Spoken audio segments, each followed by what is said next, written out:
con un gran compromiso, sobre todo en el pulmón izquierdo, y se le hizo esa tomografía que mostraba esa gran infiltración alveolar en una tomografía de pulmón. Entonces, ¿se trata del caso de una neumonía? Pues, probablemente sí, compromiso alveolar, paciente con síntomas respiratorios, con tos. Las causas microbianas de una neumonía extrahospitalaria siempre van a ser el neumococo, y por eso a este paciente se le inició ampicilina sulbactam. Fuera de la unidad de cuidados intensivos, incluso en unidad de cuidados intensivos, el neumococo sigue cobrando importancia. Sin embargo, ¿qué pasó? Al siguiente día persistía el paciente muy somnoliento, con mucho vómito, con hiporexia, unos gases arteriales que no mejoraban, y se hizo cambio del antibiótico a pipericilina tazobactam más claritromicina.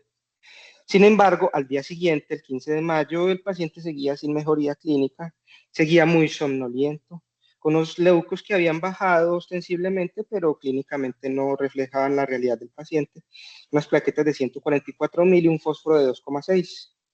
Se hacen gases que mostraban un sodio de 132 y se hizo un panel de neumonía en esputo, donde salió una neumonía por Legionella pneumófila, cuyo resultado dio positivo. Entonces, recordemos que entre los factores de riesgo para una neumonía hospitalaria hay patógenos que son atípicos. Sobre todo paciente con hipotabaquismo, la Legionella cobra gran importancia, y el factor de riesgo en este paciente, haber ocupado un hotel, un viaje en un crucero las 2 semanas anteriores, donde puede haber bacterias del género Legionella. Entonces, ¿cuál es la relevancia clínica de esta enfermedad? Es un problema de salud pública porque es una enfermedad que se transmite por agua, que se ha subdiagnosticado y se ha subreportado. Una incidencia que va en aumento, una alta mortalidad, una alta morbilidad, unos altos costes en salud por la alta contagiosidad, necesidad de diagnóstico y manejo precoz, como lo vamos a ver más adelante. La Legionella pneumófila es una causa importante de neumonía adquirida en la comunidad nosocomial, y una alta proporción de los pacientes que están en UCI y que requiere soporte ventilatorio está enfermo con esta bacteria.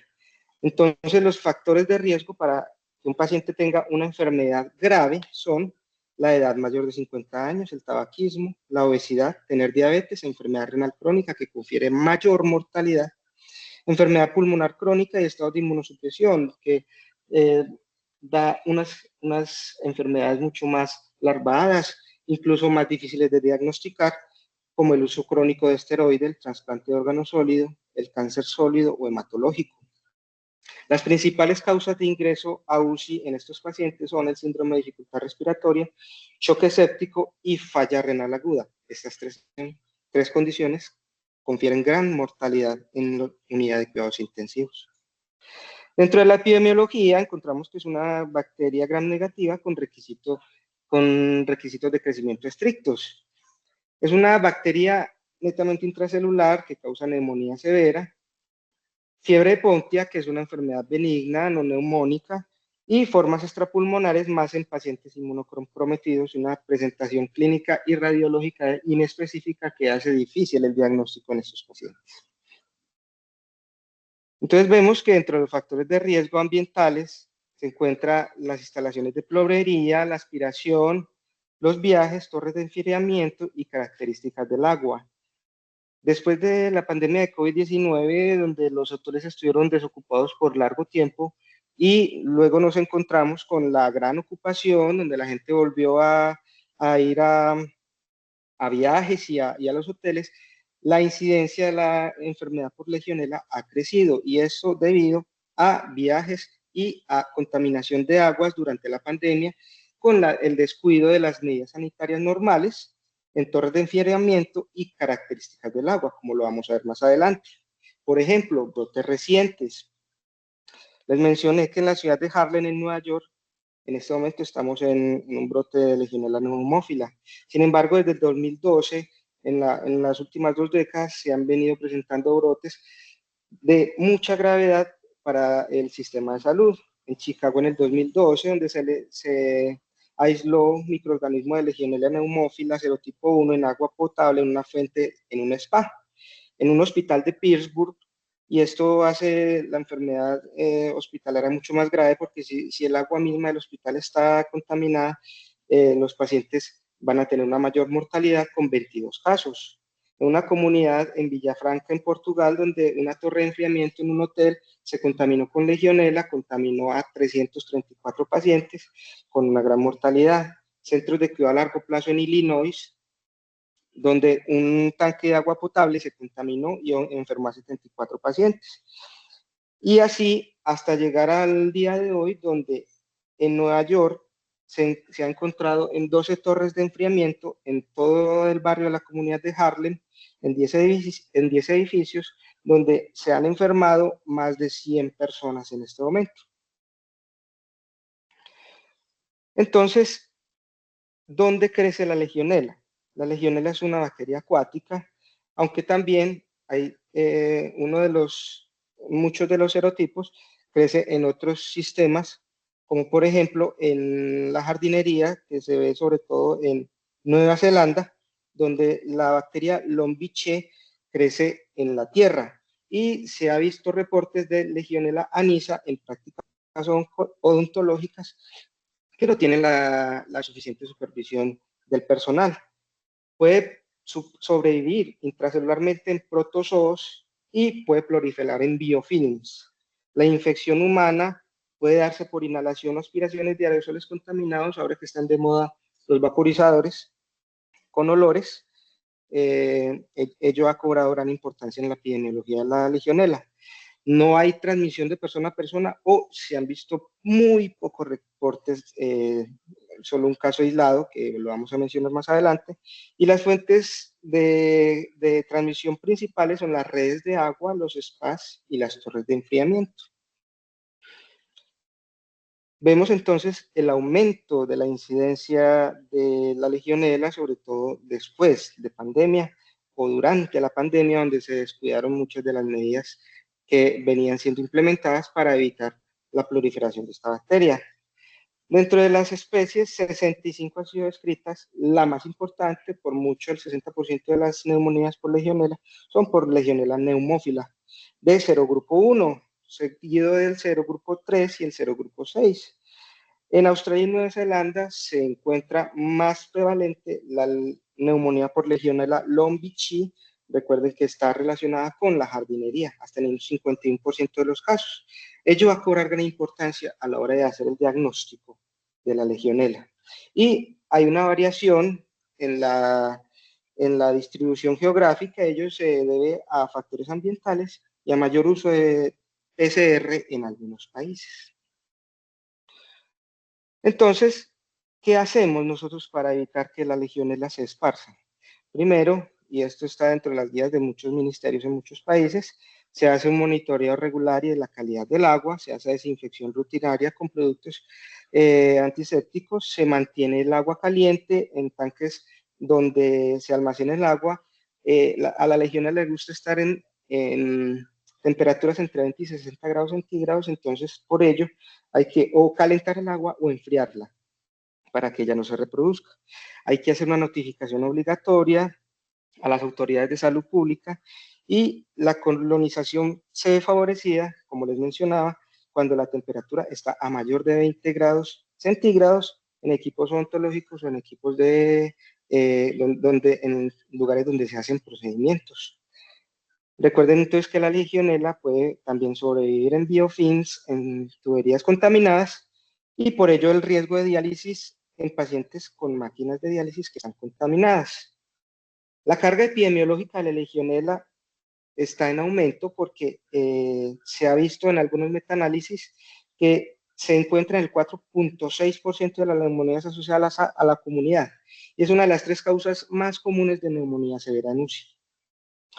La incidencia, como les comentaba, ha venido en aumento y secundario también al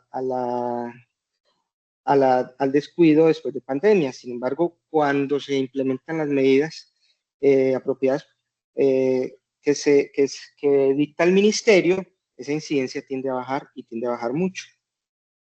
Entonces, a lo largo del año, la legionela tiene picos, sobre todo en primavera y en otoño, debido al alza de la temperatura.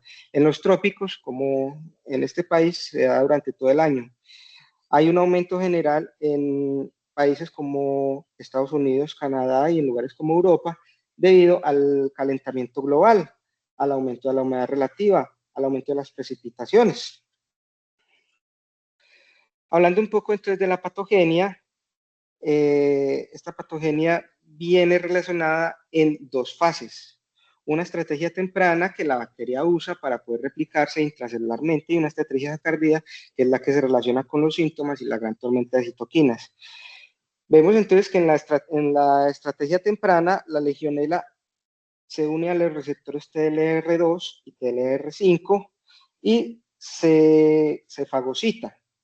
Ello hace que la legionela se empiece a almacenar en grandes vacuolas llenas de la bacteria de legionela y esas vacuolas exhiben efectores que bloquean el NF-kappa beta. Ello hace que la legionela pase desapercibida en los primeros estadios de la enfermedad. Sin embargo, cuando aquella vacuola se rompe, se estimula el NF-kappa beta de manera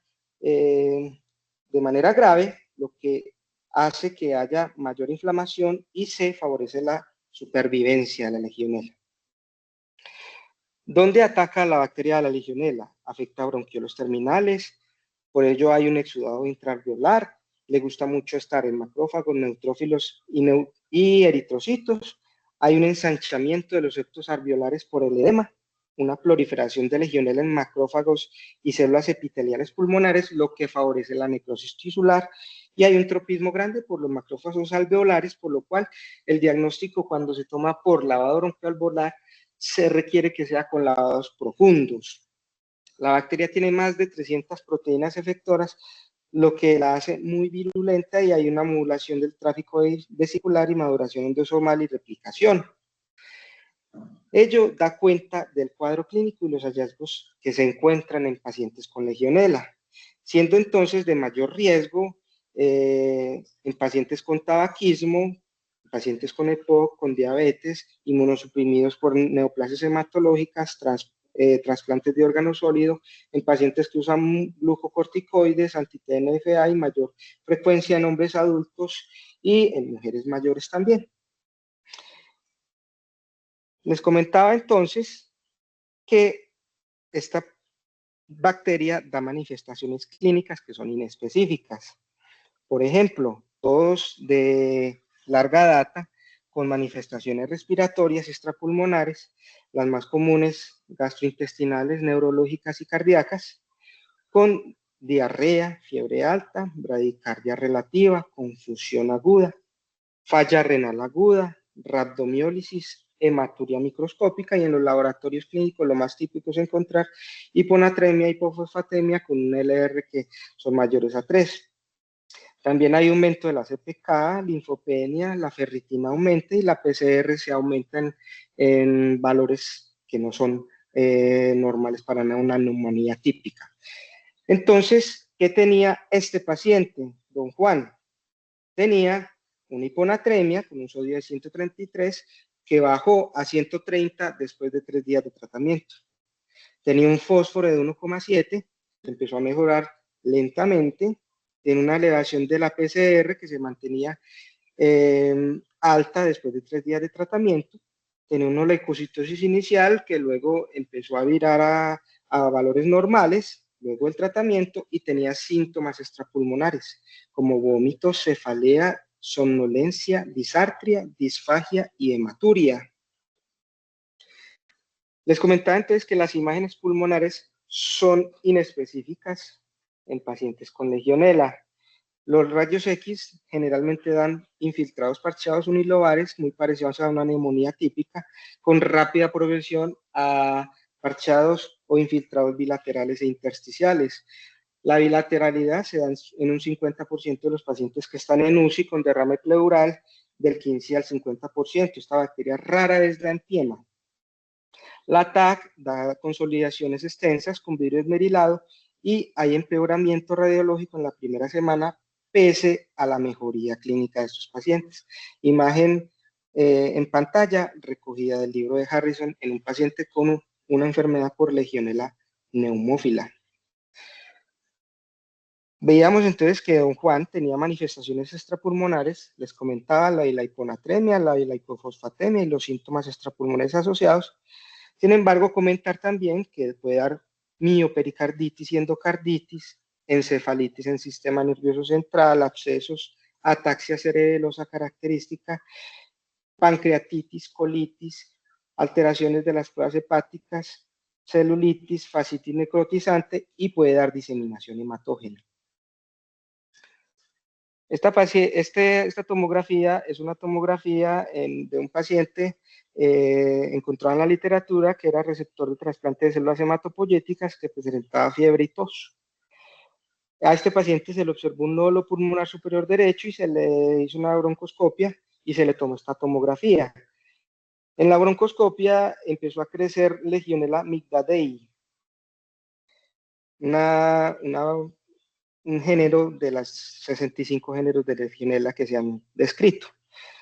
En los inmunocomprometidos, entonces, hay incidencia y mortalidad aumentadas.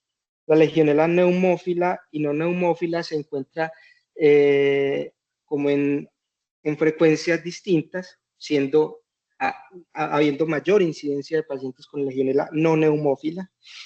En trasplantes, la mortalidad alcanza hasta el 33% y el antígeno urinario es mucho menos sensible por consideraciones que vamos a ver más adelante. En los rayos X se ven opacidades nodulares y puede cavitar hasta un 10% en pacientes inmunocomprometidos. El pronóstico viene dado entonces por la alta frecuencia de ventilación mecánica que se da cuando estos pacientes entran a UCI con choque séptico y falla multiorgánica. Dentro de los factores de mal pronóstico están la edad, el sexo femenino, esteroides prolongados, la inmunosupresión, la PCR mayor de 500, una PH2 mayor de 15 con hipoxemia grave, neoplasias, sobre todo hematológicas, fuentes nosocomiales y retraso mayor de 24 horas en la terapia adecuada, siendo este el factor más importante que influye en el pronóstico de estos pacientes, el retraso en la terapia antibiótica adecuada. La mortalidad globalmente es del 4 al 8%, pero inmunocomprometidos alcanza hasta el 40% y si se acompaña de síndrome de dificultad respiratoria, más del 30% y si se acompaña de lesión renal aguda, hasta 80% de los pacientes que están en UCI van a tener mortalidad. Vemos entonces que esta enfermedad tiene un gran reto diagnóstico y una gran carga para el sistema de salud. Pueden haber coinfecciones, sí, con COVID-19, sobre todo el primer mes, y da lesiones o infecciones de mayor gravedad, con influenza y con otros patógenos oportunistas. Les comentaba, la clave pronóstica sobre todo, el inicio temprano de antibiótico contra Legionella, antes de 24 horas, determina la mortalidad a 30 días. ¿Cómo se hace el diagnóstico de Legionella entonces? Entonces puede ser por antígeno urinario, puede ser por PCR o puede ser por cultivo. Vamos a hablar de cada una de estas. El antígeno urinario es muy bueno, puede ser costo efectivo. Problema, solamente detecta Legionella neumófila del serotipo 1 y se detecta no en fases tempranas de la enfermedad, sino después de 3 días de inicio de los síntomas y puede persistir hasta semanas y meses, incluso con un paciente clínicamente ya sano. Es una prueba rápida, demora 15 a 30 minutos en dar resultados y no se afecta por los antibióticos. Tiene una sensibilidad muy moderada, bajando la sensibilidad en pacientes inmunocomprometidos, pero tiene una alta especificidad y tiene un mejor rendimiento, aumenta la sensibilidad en enfermedad del legionario grave. Entonces, la ITSA en el 2019 da algunas recomendaciones de usarla solo en enfermedad del legionario grave o en brotes de legionela, en brotes donde ya se haya documentado que ahí está implicada la bacteria Legionella pneumófila 1. ¿Por qué? Porque da subdiagnóstico en formas leves y porque no detecta otras formas bacterianas. La PCR es la otra forma como podemos diagnosticar la legionela y de hecho es la forma como se diagnosticó la legionela en este paciente. Detecta todas las especies de legionela y todos los serogrupos. Tiene más alta sensibilidad, más alta especificidad y la PCR, si se encuentra sostenida en un paciente clínicamente enfermo, hay que pensar en abscesos, sabiendo pues entonces que la legionela tiende a formar pocos abscesos o una enfermedad del legionario persistente. Comparando el antígeno urinario con la PCR, vemos que la PCR reclasifica, es decir, tiene mejor especificidad y mejor sensibilidad en pacientes que tienen un antígeno urinario negativo y en pacientes en los que clínicamente yo estoy sospechando enfermedad por legionela. Como conclusión, podemos usar más de un método, pero es preferible la PCR si se encuentra disponible. El cultivo es el gol estándar, sin embargo requiere, la legionela no crece en cualquier medio, es un cultivo complejo, dura varios días, se diagnostican todas las cepas y especies y lo más importante del cultivo es que permite la realización de antibiograma, sobre todo cuando estamos sospechando una legionela que puede ser resistente.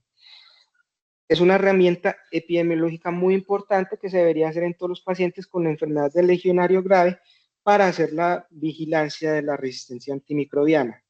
En Don Juan, 2 días después de inicio del tratamiento, antibiótico empírico que inició con ampicilina sulbactam, luego con piperacilina tazobactam, y en paciente en quien no mejoraba, a pesar de los antibióticos, se le hizo el APCR, se encontró la legionela, pero no se documentó que se le haya hecho un cultivo.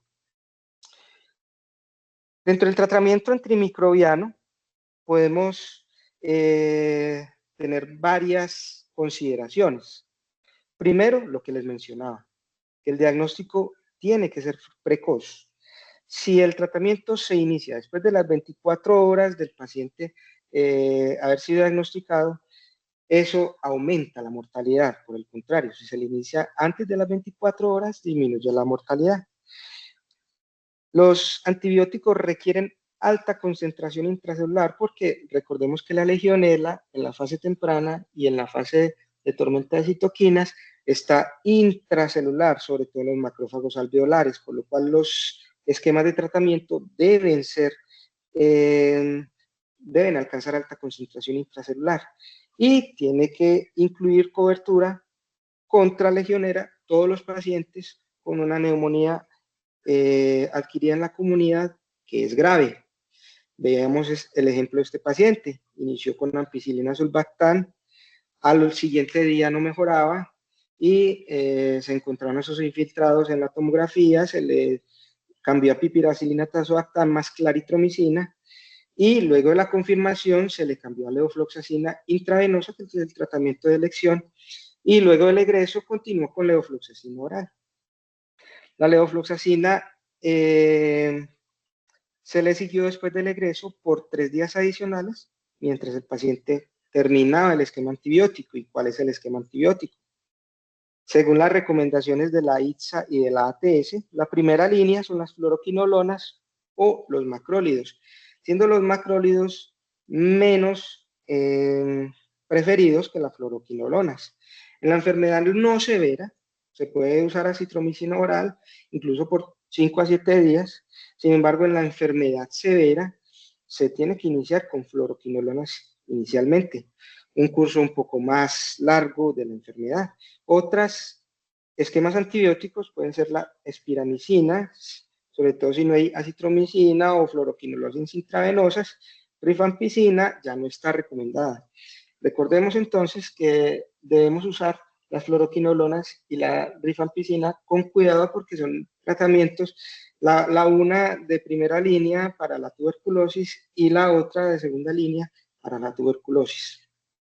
La duración del tratamiento, si hay una respuesta clínica apropiada, puede ser hasta de 3 días, según algunas guías.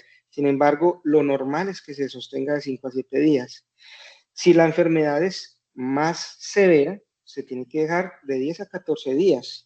Y si el paciente está inmunocomprometido, neoplasias hematológicas, uso de medicamentos inmunosupresores, el tratamiento se tiene que dejar hasta 21 días. Sin embargo, la evidencia para este esquema de tratamiento es aún limitada. El manejo avanzado, recuerden entonces que estos pacientes ingresan a UCI sobre todo por síndrome de dificultad respiratoria y el 50-80% requieren intubación, por lo cual el manejo avanzado debe ser enfocado en el cuidado de estos pacientes. Hay alta tasa de fracaso de ventilación mecánica no invasiva, hasta 2/3 de los pacientes tienen que ser llevados a ventilación mecánica. Y si la enfermedad se acompaña de lesión renal aguda, necesidad de vasopresores, el pronóstico se vuelve muy sombrío con una mortalidad de hasta el 80%. Recordemos entonces que los corticosteroides tienen una evidencia muy baja, se pueden usar en neumonía severa. ¿Por qué? Porque se ha demostrado que disminuye la necesidad de ventilación mecánica, pero no hay impacto claro en la mortalidad. Su uso en Legionela, si en la neumonía asociada a la comunidad es limitado, su uso en Legionela pues es más incierto, porque hay el riesgo de que empeore la infección. Les comentaba entonces que en este momento hay un brote de legionelosis en la ciudad de Nueva York. La comunidad de Harlem, ya van 100 personas enfermas, 12 muertos, por lo cual se debe hacer una estrategia de prevención, sobre todo en pacientes que vengan desde por allá. Tiene que haber un control ambiental, sobre todo cuidado de las redes de agua, cuidar los brotes nosocomiales que se asocian a más mortalidad. Siempre tiene que haber cuidado de enfriadores, de sistemas de enfriamiento, de tuberías, sobre todo en hospitales donde se diagnostican más de 2 enfermedades por legionela en 2 meses. Se tiene que hacer un estudio epidemiológico para poder hacer las correcciones pertinentes. Y recuerden que la fuente nosocomial es un factor independiente de mortalidad a 30 días. Afortunadamente, esto es una buena noticia. La resistencia antibiótica en Legionela es anecdótica, no se ve mucho. La situación actual es que, a pesar de que esto es un problema clínico relevante, pues la resistencia a las fluoroquinolonas y a los macrólidos es muy baja. Si el paciente tiene reinfección, recaída, se puede pensar en resistencia y de ahí la importancia de la realización del cultivo en pacientes en los que se crea que tiene resistencia a la legionela.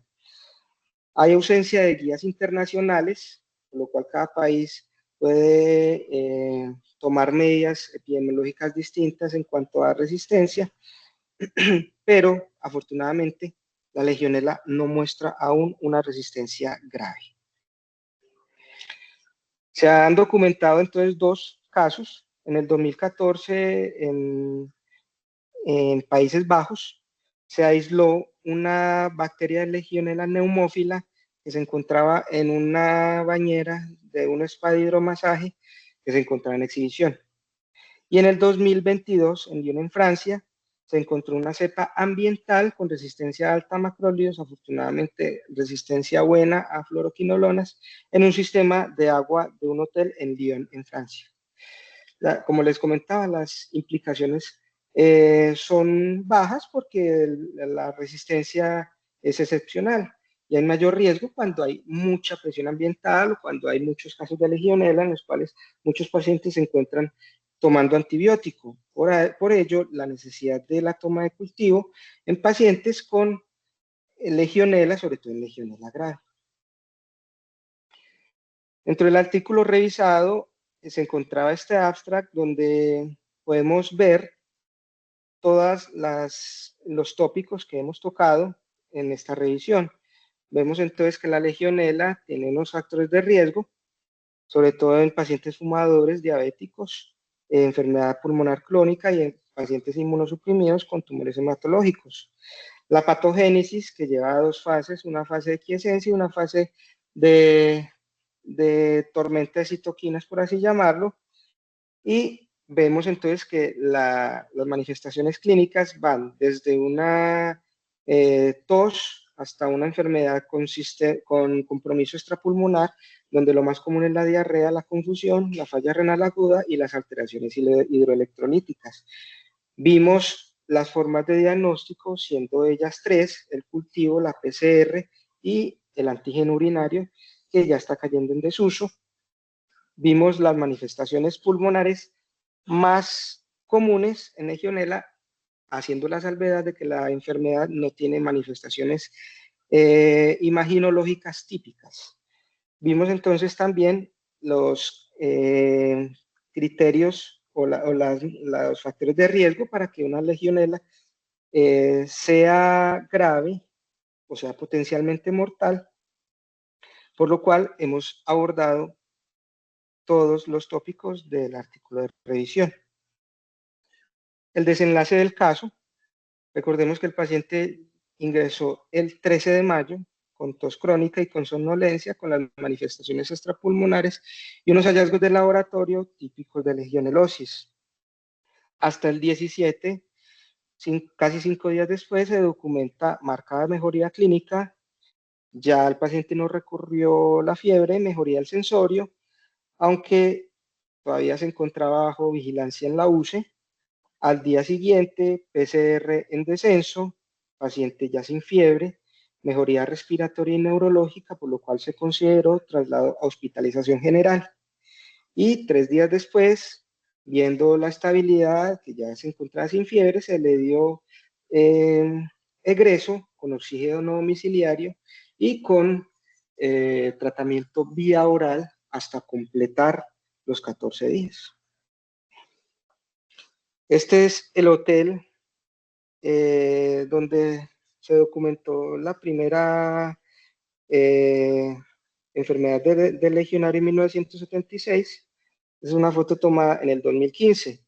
Les comento que en junio del 1978, el hotel, debido a la gran caída en picada de la ocupación, que llegó hasta el 4%, tuvo que ser vendido a multimillonario llamado Richard Ruan por $8.25 millones. Se emprendió una reestructuración, se le invirtieron $25 millones.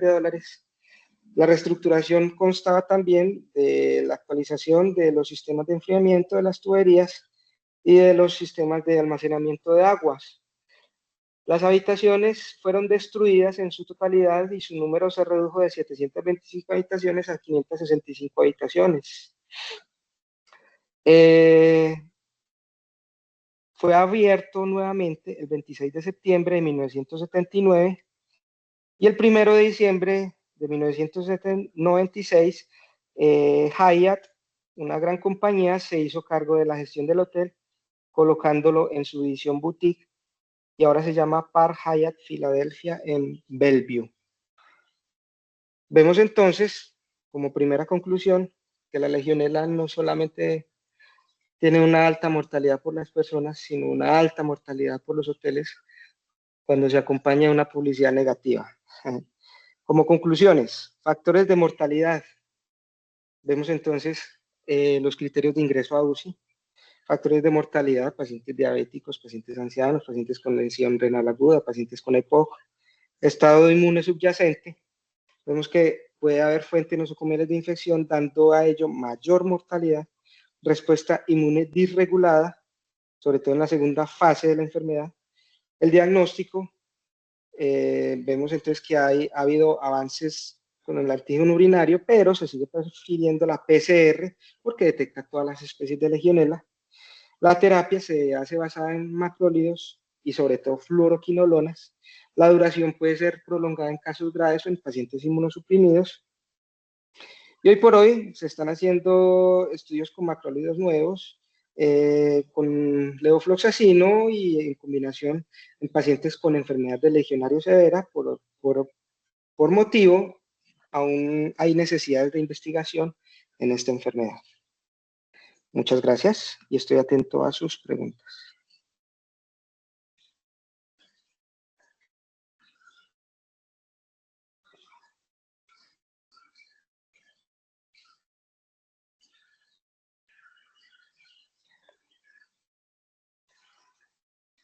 Hola,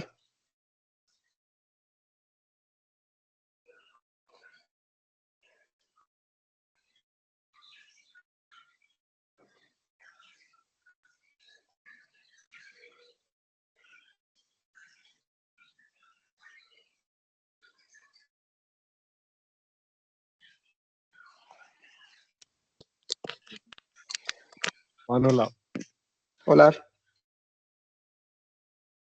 parece que hiciste una revisión completa pues en lo que es legionellosis severa. Te voy a decir algunas cosas pues con respecto como algunas recomendaciones, eh, sobre todo en la charla. Entonces te enfocaste en legionelosis severa, recordar que legionela también tiene algo que, y precisamente por eso es el subdiagnóstico y el subreporte, que es la fiebre de Pontiac, ¿cierto? Que la fiebre de Pontiac, digamos, es una gripa fuerte por legionela que finalmente nosotros no la diagnosticamos, que nosotros nos gastamos pues pruebas moleculares para diagnosticar una gripa, eh, y finalmente eso no requiere manejo antibiótico. Digamos, en personas inmunocompetentes con fiebre de Pontiac no requieren manejo antibiótico, sino solamente que pase el curso clínico. Ya en el curso severo, este señor, digamos, fue de difícil diagnóstico, pues precisamente una neumonía que no mejora, aunque pues, no, digamos, no se dio mucha espera y ya en retrospectivo todo es más fácil. Pues el señor criterios de severidad para neumonía por guías ATS finalmente no tenía. Entonces, uno hacer cambio de antibiótico tan rápido, cuando usted lo ve en retrospectiva, pues quizás no lo necesitaba, ¿cierto? Ya cuando tiene la prueba molecular, evidentemente sí, pero tuvo 3 cambios de antibiótico con respecto a su ingreso en los 3 primeros días. Yo creo que ahí uno sí puede ser un poco más cauteloso y si cumple criterios de severidad, pues ahí sí ya con las recomendaciones de guía ATS hacerlo. Este señor por guía ATS no cumplía criterios de severidad, quizás sí para severidad de legionela, pero no para neumonía. Y ya lo otro lo mencionaste, ¿cierto? Pues, dificultad en nuestro medio del antígeno urinario es uno que no está disponible y dos que solamente diagnostica un serotipo, entonces se pueden perder otros serotipos para diagnóstico. Entonces, por eso ya la prueba molecular, digamos, sobre todo nosotros la usamos en casos severos o en inmunocompetentes. En este señor, quizás por el hecho de no haber mejorado, de ver esa disociación clínico-radiológica, sí.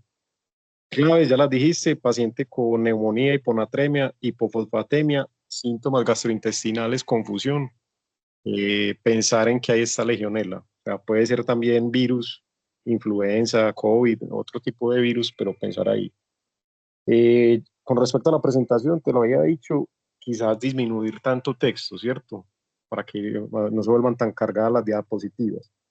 Y cuando estamos hablando ya pues de aspectos epidemiológicos, tratamientos, mirar si hay estudios clínicos que quizás respalden esas, digamos, esas recomendaciones. En general, me parece que existe una buena charla. Muchas gracias, profesor. Sí, la fiebre de Pontiac es una enfermedad que es diagnosticada, no requiere antibiótico, no requiere tratamiento específico. Eh, entonces, sí, es un diagnóstico que va a ser muy difícil para realización de pruebas moleculares, antígeno urina, mucho menos cultivo para poder documentarla.